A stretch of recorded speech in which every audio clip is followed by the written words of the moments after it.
غار میں کئی سال تک ان کے کانوں پر نیند کا پردہ ڈالے رکھا، یعنی ان کو سلائے رکھا. پھر ان کو جگا اٹھایا تاکہ معلوم کریں کہ جتنی مدت وہ غار میں رہے دونوں جماعتوں میں سے اس کی مقدار کس کو خوب یاد ہے. ہم ان کے حالات تم سے صحیح صحیح بیان کرتے ہیں.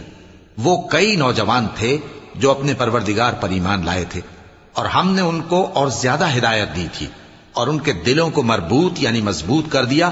جب وہ اٹھ کھڑے ہوئے تو کہنے لگے کہ ہمارا پروردگار آسمانوں اور زمین کا مالک ہے، ہم اس کے سوا کسی کو معبود سمجھ کر نہ پکاریں گے. اگر ایسا کیا تو اس وقت ہم نے بے عقلی کی بات کی.